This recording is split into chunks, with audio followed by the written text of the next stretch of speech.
प्रधानमंत्री नरेंद्र मोदी ने कहा है कि समावेशन के बिना वास्तविक विकास संभव नहीं है। अरुण जेटली स्मारक में दिया व्याख्यान। श्री अमरनाथ गुफा के निकट बादल फटने की घटना के कारण मरने वालों की संख्या बढ़कर हुई 15। राहत और बचाव कार्य युद्ध स्तर पर जारी। कोरोना संक्रमण के मामलों में आई तेजी। प्रदेश में कल 296 नए मरीजों की हुई पहचान।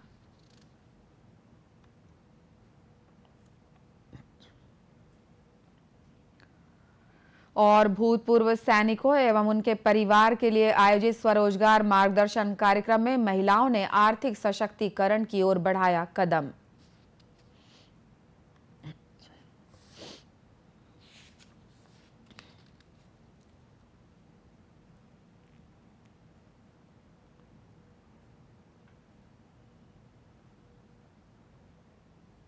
नमस्कार, आप देख रहे हैं दूरदर्शन समाचार।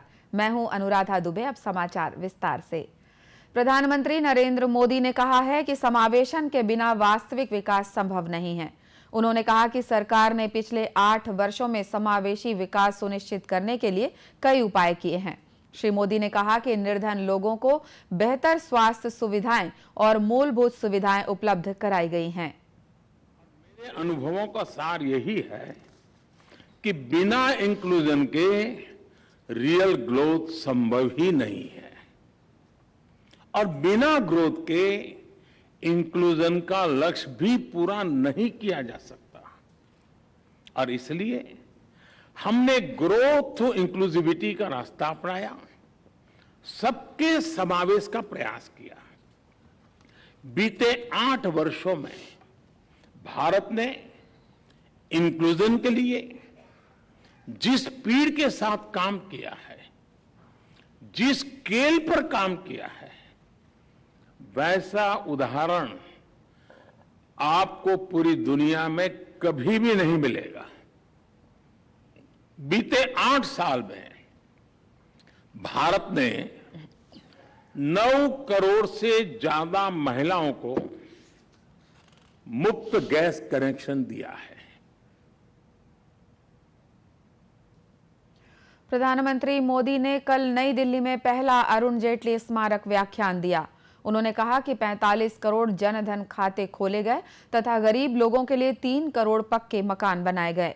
प्रधानमंत्री ने अपने मित्र और जापान के पूर्व प्रधानमंत्री शिंजो आबे के निधन पर भी शोक व्यक्त किया।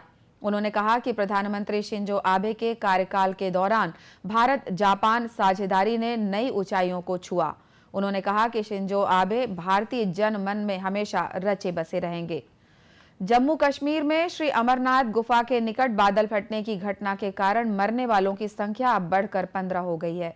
मृतकों में 7 पुरुष और 6 महिलाएं हैं, जबकि अन्य 2 शवों की अभी पहचान की जानी है। इस घटना में लगभग 65 लोग घायल हुए। इनमें से मलबे से जिंदा निकाले गए 2 लोगों का अस्पताल में उपचार चल रहा है। बादल फटने के मद्देनजर पहलगाम और बालटाल दोनों स्थानों में यात्रा अस्थायी रूप से स्थगित कर दी गई है। श्रद्धालुओं की मौत हो गई है, जबकि दर्जनों लोग घायल हैं। सेना, एनडीआरएफ और एसडीआरएफ समेत आपदा प्रबंधन से जुड़ी कई टीमें राहत और बचाव कार्य में जुटी हैं। भारतीय सेना की 6 टीमें बचाव अभियान में जुटी हुई हैं। इन टीमों में सेना के करीब 58 जवान राहत और बचाव कार्यों में युद्ध स्तर पर लगे हुए हैं। इसके साथ ही सेना ने पंचतरणी और काली माता से 2 अतिरिक्त मेडिकल टीम भी पवित्र गुफा के लिए रवाना की है। लोगों को टेंटों से निकालकर सुरक्षित जगहों पर पहुंचाया जा रहा है। इसके साथ ही सेना के हेलीकॉप्टर घायलों को एयरलिफ्ट कर रहे हैं। हादसे के समय गुफा के पास करीब 5000 लोग मौजूद थे। यात्रा को फिलहाल रोक दिया गया है। इस बीच जम्मू कश्मीर पुलिस, राष्ट्रीय आपदा राहत बल, भारत तिब्बत सीमा पुलिस और सैन्य बल तलाश और बचाव कार्य में जुटे हुए हैं। बादल फटने की घटना को देखते हुए कश्मीर में स्वास्थ्य सेवाओं के निदेशालयों ने अपने कर्मचारियों की छुट्टियां रद्द कर दी हैं और कर्मचारियों को तुरंत ड्यूटी पर उपस्थित होने के निर्देश दिए गए हैं। इसके अलावा सभी कार्यालयों को निर्देश दिया गया है कि वे अपने फोन चालू रखें। प्रधानमंत्री नरेंद्र मोदी ने कहा है कि श्री अमरनाथ मंदिर के निकट राहत और बचाव अभियान जारी है। पवित्र गुफा के निकट बादल फटने की आपदा पर दुख व्यक्त किया है। उन्होंने शोक संतप्त परिवारों के प्रति गहरी संवेदना व्यक्त की है। श्री मोदी ने कहा कि प्रभावित लोगों को हर संभव सहायता दी जा रही है। इस बीच राज्य सरकार ने अमरनाथ हादसे में फंसे छत्तीसगढ़ के तीर्थ यात्रियों की सहायता के लिए हेल्पलाइन नंबर 999-7060-999 और 011461560000 जारी किया है। राज्य सरकार ने तुहर सरकार तुहर द्वार को और सुदृढ़ तथा सशक्त बनाने की दिशा में महत्वपूर्ण कदम उठाए हैं। इसके तहत अब हाइपोथिकेशन से संबंधित सभी सेवाओं को फेसलेस कर दिया गया है। प्रदेशवासी अब घर बैठे हाइपोथिकेशन से जुड़ी सभी सेवाओं का लाभ ले सकेंगे। लगभग 75 बैंकों, वित्तीय संस्थानों और गैर बैंकिंग वित्तीय कंपनियों को अपनी हाइपोथिकेशन सेवाओं के साथ एकीकृत कर दिया गया है। परिवहन आयुक्त दीपांशु काबरा ने जानकारी देते हुए बताया कि इसके तहत हाइपोथिकेशन जोड़ने और समाप्ति के संबंध में आरटीओ कार्यालय में कोई भौतिक दस्तावेज नहीं लिया जाएगा। बैंकों और ऋण देने वाली संस्थाओं को आधार कार्ड से जुड़े मोबाइल नंबर पर प्राप्त ओटीपी के माध्यम से सभी दस्तावेजों और एनओसी को सॉफ्टवेयर के माध्यम से डिजिटल रूप से जमा करना होगा, जिससे भौतिक हस्ताक्षर की आवश्यकता नहीं पड़ेगी। देश में कोरोना संक्रमण के मामले एक बार फिर से बढ़ रहे हैं। वहीं सक्रिय मामलों में भी बढ़त दर्ज की जा रही है। केंद्रीय स्वास्थ्य और परिवार कल्याण मंत्रालय द्वारा जारी आंकड़ों के मुताबिक बीते 24 घंटों के दौरान देश में 18,840 नए मामले सामने आए हैं। देश में अब सक्रिय मामलों की दर 0.29% है, जबकि रिकवरी दर 98.5% पहुंच गई है। इधर छत्तीसगढ़ में भी कोरोना संक्रमण के मामलों में बढ़ोतरी दर्ज की जा रही है। बीते 24 घंटे में प्रदेश भर में हुए 12,230 सैंपल्स की जांच में 296 कोरोना संक्रमित मरीजों की पहचान की गई है। इन्हें मिलाकर प्रदेश में अब तक 11,55,791 कोरोना मरीजों की पहचान की जा चुकी है। इनमें से 11,40,388 मरीज स्वस्थ हो चुके हैं। वहीं 1,363 मरीजों का प्रदेश के विभिन्न अस्पतालों या होम आइसोलेशन में इलाज चल रहा है। प्रदेश में औसत पॉजिटिविटी दर 2.42 पहुंच गई है। इस बीच कोरोना से बचाव के लिए छत्तीसगढ़ में अब तक 4,17,00,000 से अधिक कोविड रोधी टीके लगाए जा चुके हैं। कांकेर जिला सैनिक कल्याण कार्यालय ने भूतपूर्व सैनिकों और उनके परिवार के लिए स्वरोजगार मार्गदर्शन कार्यक्रम का आयोजन किया, जिसमें केंद्र सरकार के सूक्ष्म और लघु मंत्रालय के प्रतिनिधियों द्वारा स्वरोजगार स्थापित करने के विषय में जानकारी दी गई। शहीद गणेश कुंजाम की बहन गंगा कुंजाम ने दूरदर्शन समाचार से बातचीत में बताया कि कार्यक्रम में महिलाओं को जीवन में आगे बढ़ने के लिए विभिन्न सुझाव दिए गए, जिनसे आने वाले समय में महिलाएं सामाजिक और आर्थिक रूप से अपने आप को सशक्त कर सकती हैं।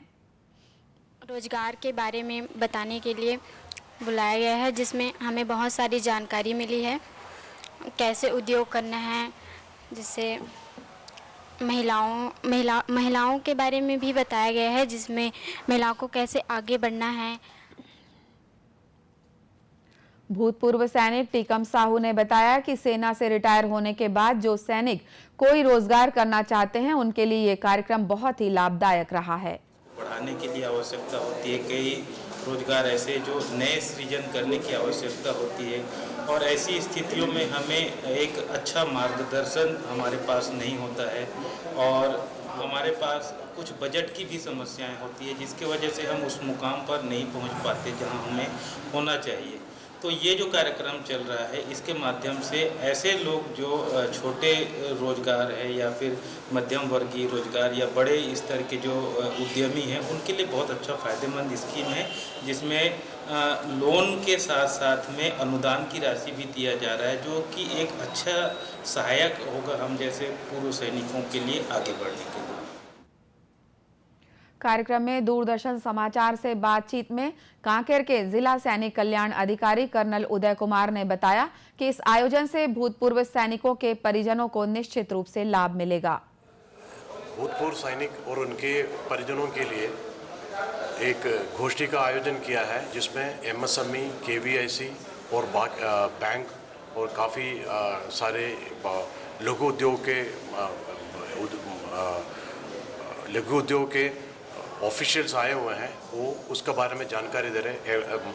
आप देखा है कि अराउंड 120 से करीब स्ट्रेंथ इधर है अभी, और हम समझते हैं कि इसका लाभ सभी भूतपूर्व सैनिक उनको परिवार को मिल जाएगा। कार्यक्रम में राष्ट्रीय ग्रामीण आजीविका मिशन बिहान के विशेषज्ञों द्वारा महिला समूहों के माध्यम से आर्थिक सशक्तिकरण के बारे में भी बताया गया।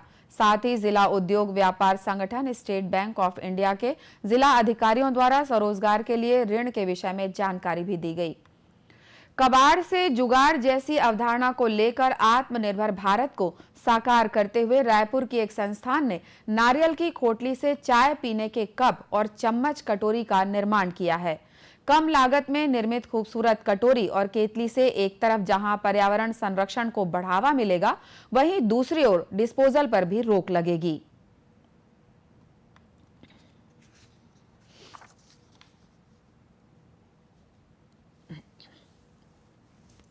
नारियल की खोटली से कप, केतली और कटोरी की अवधारणा को जमीनी स्तर पर लाने वाले संस्थान के अध्यक्ष सुरेंद्र बैरागी ने दूरदर्शन समाचार से बातचीत में बताया कि वह पहले लोगों को जन जागरूकता लाने के लिए वेस्टेज कपड़े से थैली बनाकर आम नागरिकों को बांट दिया करते थे, ताकि प्लास्टिक का कम से कम उपयोग हो। श्री बैरागी ने बताया कि नारियल के खोल से कप, केतली और मग बनाकर व्यवसाय भी किया जा सकता है। और दूसरी बात, नारियल का तेल भी आप निकाल सकते हैं। अगर बहुतायत मात्रा में अगर हो तो हम उसका तेल भी निकाल करके व्यापार कर सकते हैं। और ये घर बैठे महिलाएं हैं, बच्चे हैं, जो जिसके की आत्मनिर्भर परिवार हो सकता है, उससे रोजगार की प्राप्ति हो सकती है। उन्होंने बताया कि इन सुंदर और सस्ते बर्तनों की मांग अब हाट बाजारों और हस्तशिल्प मेलों में भी होने लगी है। अब कुछ खबरें जिलों से।